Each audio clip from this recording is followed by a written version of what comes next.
This case will be filed in court tomorrow. The final decision will be made by the judge. Court has to agree with my conclusion that they deserve to be resentenced. We're very sure not only that the brothers have rehabilitated and that they will be safe to be reintegrated in our society, but that they have paid their dues, not only for the crimes that they committed, but because of all the other things they have done to improve the life of so many others. There is a lot going on with the Menendez brothers today, and I think that they are going to get out by the end of the year.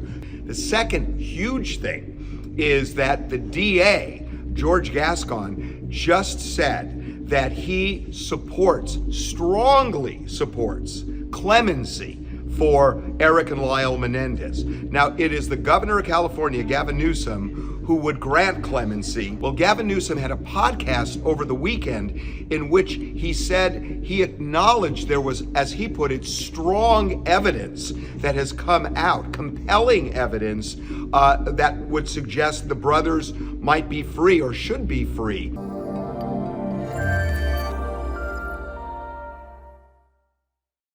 So I'm going to break down the most simplistic answer of why the brothers should be released first, and then later I'm going to go into all the reasons people say they shouldn't be released. But this is the most simplistic answer I could compose because this case is so convoluted and involves such overwhelming evidence that it's actually impossible to discuss this case in one flippant comment or in one video. It's simply impossible. It took the trial 5 months to present to the jury, and then the jury deliberated the evidence for another month, I believe. So this is not something that can be talked about or discussed flippantly. So all the comments you see of why they should be put in jail are not actually evaluating in depth all the evidence that was presented. It's usually taking the superficial aspects of the case, such as they killed their parents and they went on a spending spree, or that they were abused, and they usually take those superficial aspects and then make a decision based on that. But you can't. This case is way too convoluted and involves too much information. So my most simplistic answer that I could compose for just flat out why the brothers should be released now is this.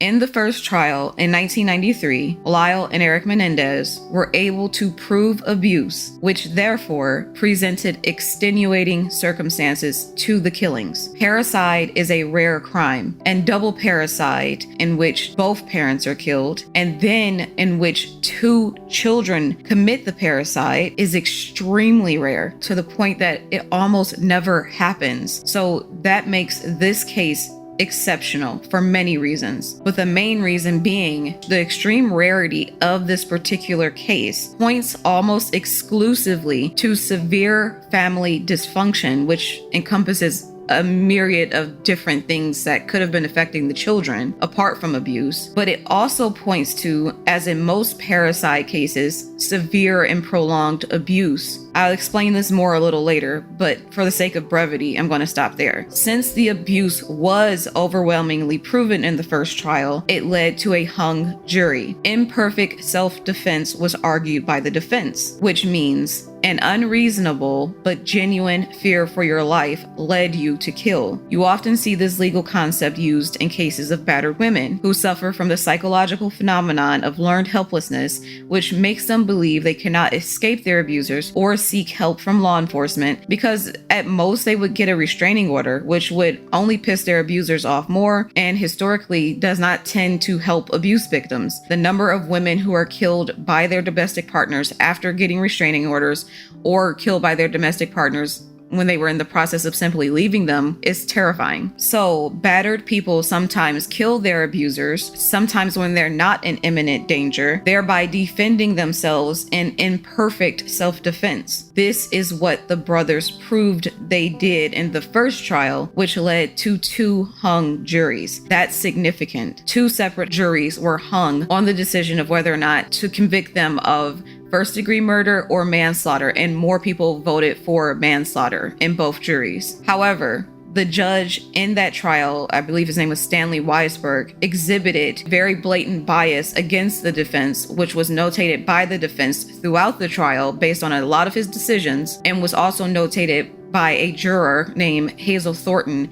who was a juror on the first trial. She said he was openly biased. And then she later said the media was extremely pro-prosecution and biased. She later said her suspicions about the judge were confirmed by the media later on, that other people saw the judge as biased against the defense. In addition to the fact that there were a lot of politics going on around the time in California with regard to the DA office and the judge, because the judge had said in the Rodney King case, which he lost, essentially. The DA lost, I should say, because the cops who beat Rodney King were acquitted, and there were riots, and people basically lost faith in the DA's office and their ability to prosecute criminals. And then you had the Menendez brothers come in there. They get 2 hung juries, another humiliation for the prosecution office. And then you had O.J. Simpson come in, whose guilt was quite blatant to most people, and he gets acquitted as well. So you have this series of major, very public losses for that DA office and for the judge as well, that made people lose faith in the justice system. So what do you have as a solution? The Menendez brothers coming back for a second trial, in which even an appeals judge suggested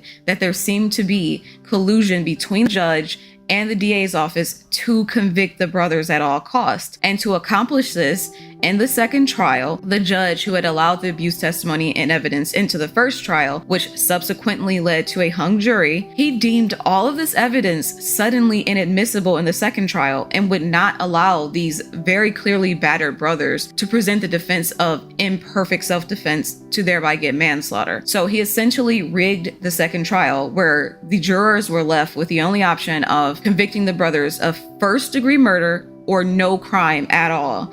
And no juror was going to convict them of no crime at all because they admitted to killing their parents. So you had the jurors who were, first of all, misled by not even hearing the abuse testimony. And then they were further misled in the closing statements of the prosecution when they told them, you didn't hear any abuse testimony. You didn't hear any evidence of abuse, notwithstanding the overwhelming abuse evidence that was suppressed in the trial. And then they were left with only 2 options, first-degree murder or no crime at all. So obviously all the jurors voted for first-degree murder because that was their only option, basically. So then comes the penalty phase of the trial. That was the guilt phase. Now comes the penalty phase of the trial. And because this was a capital punishment, meaning, the death penalty trial, the judge allowed some of the abuse testimony inside of the penalty phase of the trial to basically mitigate the punishment or the penalty the boys will receive for the crime. You have to stop and ask yourself, why the fuck is the abuse testimony or the abuse evidence admissible when it comes to mitigating the punishment that they receive for the crime,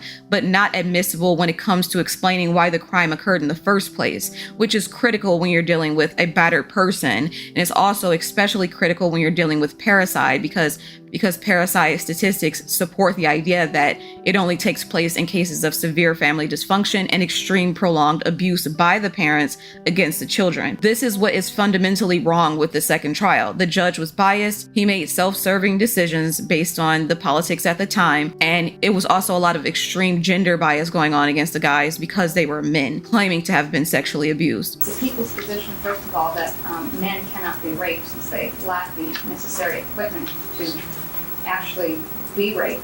So the abuse testimony was allowed in somewhat during the penalty phase of the trial, which dropped the punishment from capital punishment or execution or the death penalty down to life in prison without the possibility of parole. Now you have another element of something that is just unjust added in there, because the laws have since been updated where special consideration is given to crimes committed by people beneath the age of 26 as far as sentencing them to life in prison without the possibility of parole. And this is critical. This is something I will get into in detail in the second video of this series that'll come next week. There's this new law which takes into consideration people who committed crimes beneath the age of 26 and whether or not they should receive life in prison without the possibility of parole. So there are several different elements of the Menendez brothers case and their sentencing that just don't hold up to today's standards. What we know of real justice for sexual abuse victims or battered people,